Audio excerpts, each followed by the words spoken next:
مثلاً 1 ton uranium سے پورے 30 سال میں جو قوت خارج ہوتی ہے وہ ایک پیالی چائے بنانے کے لیے بھی کافی نہ ہوگی۔ ان تمام حقائق کے باوجود ہمارے تابکار عناصر زمین کی حرارت کو متوازن رکھنے میں اہم کردار ادا کرتے ہیں۔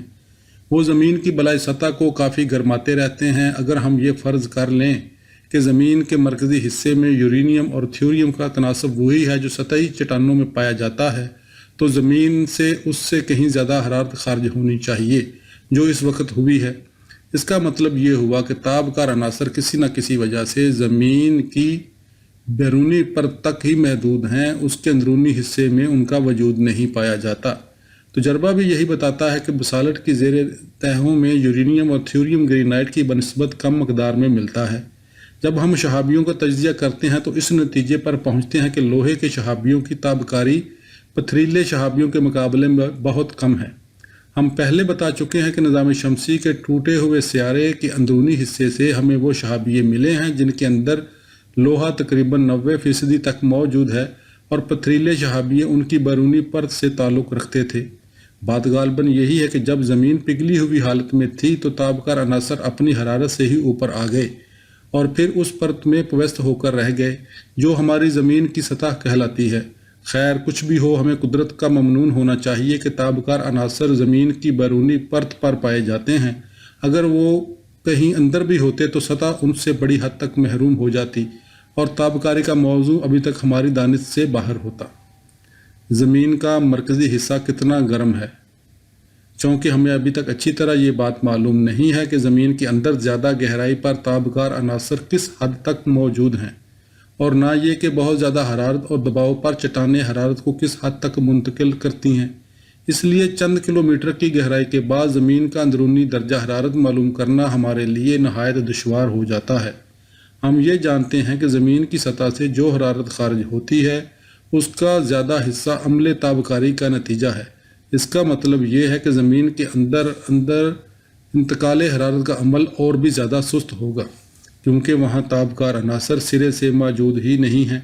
پس گہرائی کے ساتھ درجہ حرارت میں اضافے کی جو شرح ہم نے وضع کی ہے وہ وہاں بدل جائے گی۔ اگر ہم ان تابکار عناصر کو ذہن میں رکھیں جو زمین کی سطح پر پائے جاتے ہیں اور یہ فرض کر لیں کہ انتقال حرارت کے معاملے میں زمین کی اندرونی چٹانیں اس کی سطحی چٹانوں سے کچھ مختلف نہیں ہیں، تو ہم بہت زیادہ گہرائی پر بھی زمین کے درجہ حرارت کا کچھ اندازہ لگا سکتے ہیں۔ جب ہم زمین کھودتے ہیں تو ہمیں اس کے اندر گرمی محسوس ہوتی ہے۔ چند کلومیٹر کی گہرائی تک درجہ حرارت میں تیزی سے اضافہ ہوتا ہے، لیکن پھر یہ شرح گرتی چلی جاتی ہے، حتیٰ کہ زیادہ گہرائی پر ہر کلومیٹر کے بعد صرف 3 درجے سینٹی گریڈ کا اضافہ ہوتا ہے۔ جب ہم اس حساب سے زمین کے مرکز تک پہنچتے ہیں تو ہمیں پتہ چلتا ہے کہ وہاں کا درجہ حرارت کئی ہزار ڈگری ہے، تقریباً اتنا ہی جو سورج کی سطح کا ہے۔ یہاں یہ بتا دینا ضروری ہے کہ اس قسم کے تمام تخمینے بہت کچھ اندازوں پر منحصر ہوتے ہیں، اس لیے مختلف سائنسدان زمین کے مرکز کا مختلف درجہ حرارت پیش کرتے ہیں۔ زمین نے جب سرد ہونا شروع کیا تھا اس وقت سے اب تک اس کی سطح کا درجہ حرارت 1000 ڈگری سینٹی گریڈ کے بقدر کم ہو گیا ہے، لیکن 30 کلومیٹر کی گہرائی پر یہ کمی صرف 880 درجے سینٹی گریڈ یا 1440 درجے فارنہائٹ ہے۔ 400 کلومیٹر کی گہرائی پر زمین کا مادہ اب بھی تقریباً اسی حالت میں ہے جیسا اس وقت تھا جب زمین پر بالائی ٹھوس پرت بننی شروع ہوئی تھی۔ اس کا مطلب یہ ہوا کہ 2 ارب سال گزر جانے کے بعد بھی زمین کے درجہ حرارت میں کوئی خاص تبدیلی واقع نہیں ہوئی۔ اگر کچھ کمی ہوئی ہے تو وہ بیرونی پرت تک محدود ہے۔ زمین کے رخ کی جریاں۔ اگر ہم پوری زمین کو دھیان میں رکھیں تو یہ کہنا غلط نہ ہوگا کہ اس کے سرد پڑنے کا سلسلہ ابھی بھی شروع نہیں ہوا، تاہم اس کی سطح واقعہ ٹھنڈی پڑی گئی ہے، ورنہ یہ رونق کہاں ہوتی جو اس وقت ہماری آپ کی نظروں کے سامنے ہے۔ سرد پڑنے کے اس عمل نے ہماری زمین کی سطح کو بہت بدل رہا ہے اور یہ عمل ابھی تک جاری ہے۔ یہ سطح سخت ہے لیکن اس کے نیچے کی پرت ابھی تک ملائم ہے، وہ برابر سرد ہو رہی ہے اور ساتھ ساتھ سکڑتی بھی جاتی ہے۔ اس کے اثر سے زمین کے رخ پر اسی صورت کچھ جریاں پڑ گئی ہیں